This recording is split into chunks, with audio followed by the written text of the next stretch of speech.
Presiden Republik Indonesia Bapak Prabowo Subianto ke Mesir, dan alhamdulillah beberapa hal yang dibicarakan, salah satunya adalah memperkuat iman sumber daya manusia Indonesia di bidang agama. Dan alhamdulillah hari ini kepada Allah Subhanahu wa Ta'ala yang kita bisa hadir berkumpul di sini dalam keadaan sangat walafiat, yang mana masjid ini adalah gambaran semua masyarakat yang ada di sini. Kalau tidak salah tanggal 3 Januari saya dengan Pak Ustadz di sini untuk melakukan batu pertama, dan alhamdulillah 1 tahun lebih masjid ini sudah terrealisasi dan dibangun dalam keadaan sangat megah sekali. Tidak banyak yang ingin saya sampaikan. Kita sekali lagi bersyukur kepada Allah Subhanahu wa Ta'ala yang telah memberikan anugerah kesehatan, keselamatan, sehingga kita bisa berbuat baik pada khususnya untuk kemaslahatan bangsa Indonesia, dan khususnya masyarakat yang ada di Sembilan. Terima kasih Pak Ustadz dan saudara-saudara dari sini. Terima kasih yang tidak terhingga dari kami dan seluruh warga Indonesia. Dan nanti akan ada 2 orang yang tinggal di sini untuk memberikan pelajaran tentang isi Al-Quran dan sebagainya. Nanti akan tinggal di sini, dan silakan bapak-bapak ibu-ibu 24 jam bisa menimba ilmu, apakah sebelum sholat wajib ataukah setelah sholat wajib, agar memanfaatkan saudara-saudara kita yang dari Mesir. Nanti ada penterjemah. Kalau tidak bisa komunikasi langsung, ada penterjemah yang mendampingi saudara-saudara kita. Demikian budaya. Assalamualaikum warahmatullahi wabarakatuh. Baik, kami ucapkan terima kasih kepada Bapak Panglima TNI yang telah berkenan memberikan sambutan. Berikut tumben suaranya di sebelah saya. Kita ulang ya.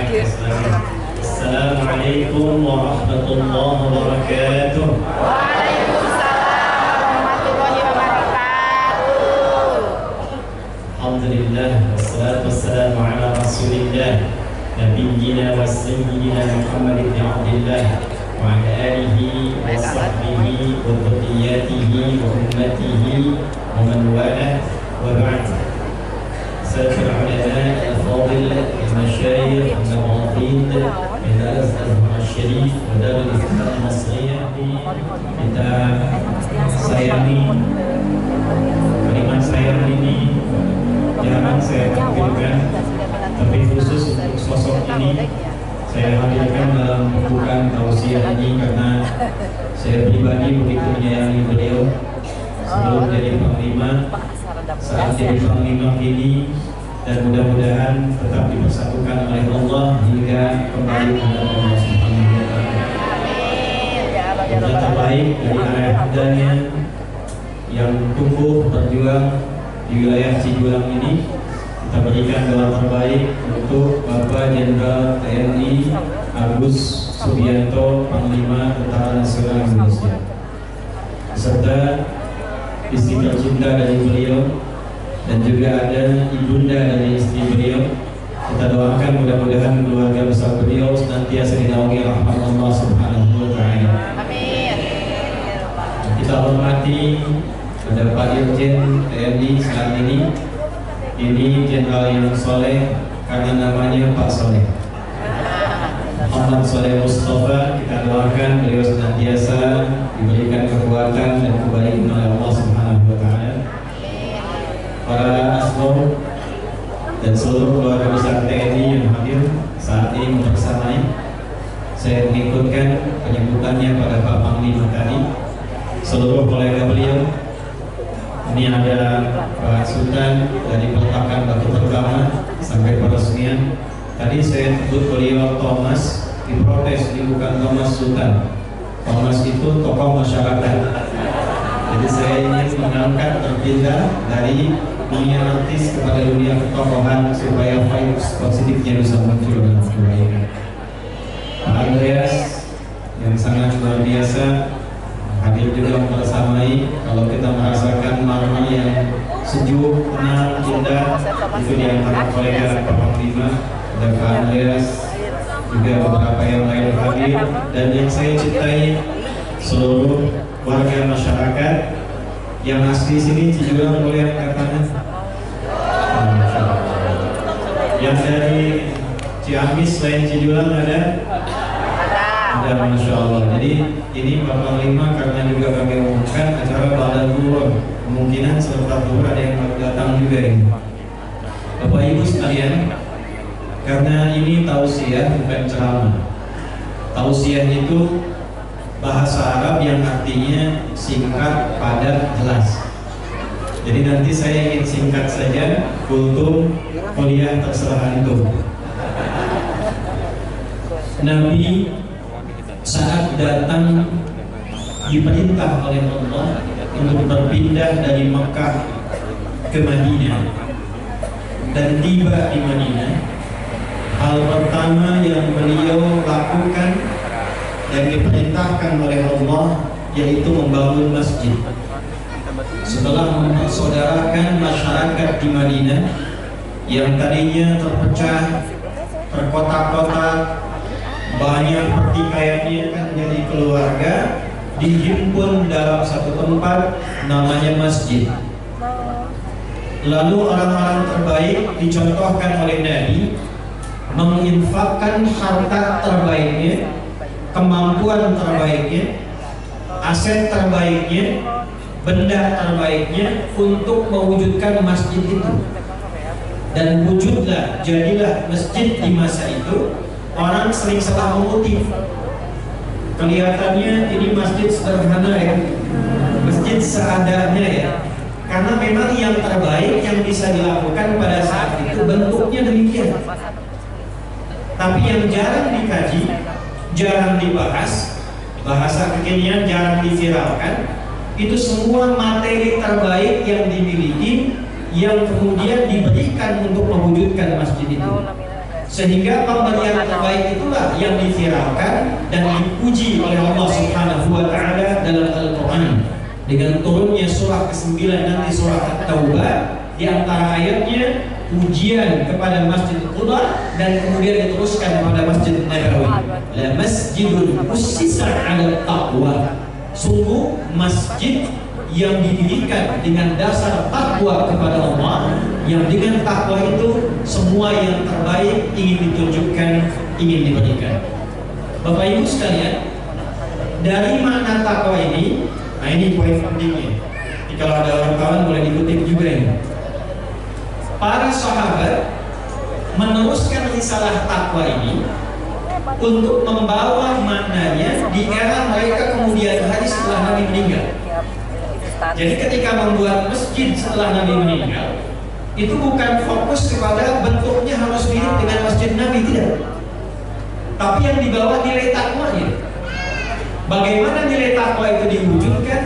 Rata-rata para sahabat membawa karakter, kultur, desain bangunan sesuai dengan tempat mereka tinggal, profesi mereka apa, dibawalah makna itu untuk menyimbolkan nilai takwa kepada Allah.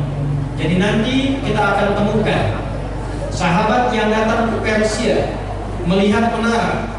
Tadinya menara itu Bapak Ibu itu tempat nyimpan api. Jadi ibu-ibu di Cijulang masak mengges suluh, kapunggur bu, ya, suluhnya kan dihandap, kayak apinanya, kayak senuna, balas gitu. Ya bahasa Arab, bahasa Indonesia. Ya, jadi kalau dulu orang tua kita masak apinya di bawah, itu orang Persia apinya di atas menara. Menara itu dulu bukan bahasa Arab, dari bahasa Persia. Disimpan api di atas, dipertuhankan oleh masyarakat. Datang kalangan sahabat, memberikan dakwah Islam dengan kedamaian, menyatukan masyarakat. Masyarakatnya sadar, oh ini agama yang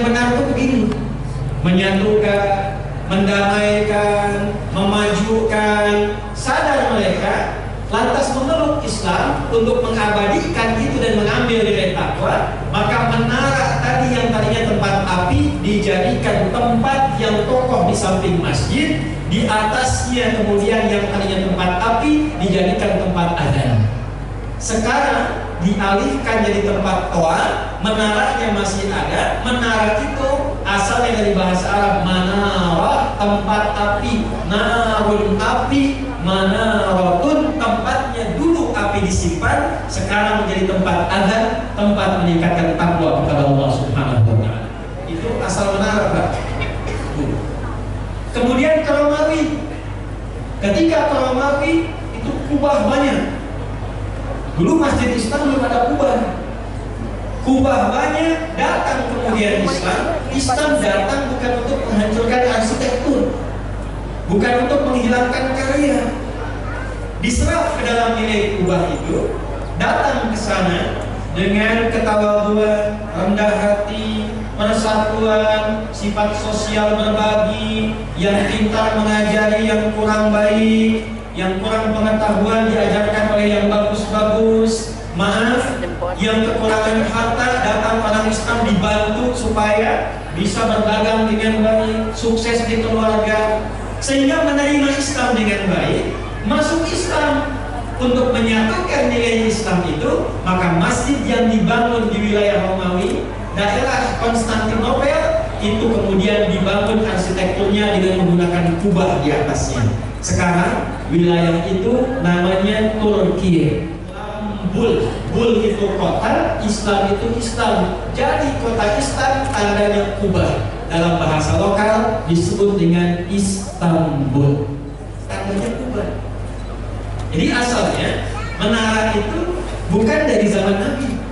Kubah itu bukan dari era sahabat, tapi ingin menandakan bahwa ketika masjid dibangun dengan bentuk apapun, dengan keadaan apapun, harus ada makna dalamnya, harus ada tujuan, sehingga orang itu ketika datang mengerti bagaimana meningkatkan takwa kepada Allah dengan spirit, dengan semangat, dengan tanda yang ada pada makna masjid itu. Maka Panglima Cheng Ho, ayah terang ibu yang meninggal, Cheng Ho di mana? Di warung Gayo. Di Cina, di Guangzhou, Panglima Cheng Ho datang dari Cina, lewat kemudian ke Sumatera Selatan, mendarat kemudian sampai ke Jawa. Untuk mengabadikan itu dibikinlah masjid. Apakah ada kubahnya? Tidak. Apakah ada menaranya? Belum terlihat. Atasnya arsitektur yang kita lihat bentuk per-8 pagoda, 3 bagian ke atas, besar, makin kecil, di sampingnya ada relief Panglima Cheng Ho, pakai kapal laut, datang dari Cina sampai bikin masjid, ingin menunjukkan saya adalah laksamana, saya prajurit, saya seorang muslim, berkelana kemanapun, saya tidak ingin melupakan Allah Subhanahu wa ta'ala. Jadi ketika prajurit laut datang ke masjid itu, memberikan kesan bahwa ketika Anda menjadi seorang muslim dari etnis manapun, tidak ada perbedaan etnis dalam mendekat kepada Allah. Semua sama di sisi Allah, semua sama hamba Allah. Bedanya bagaimana kita meningkatkan takwa kepada Allah Subhanahu wa ta'ala.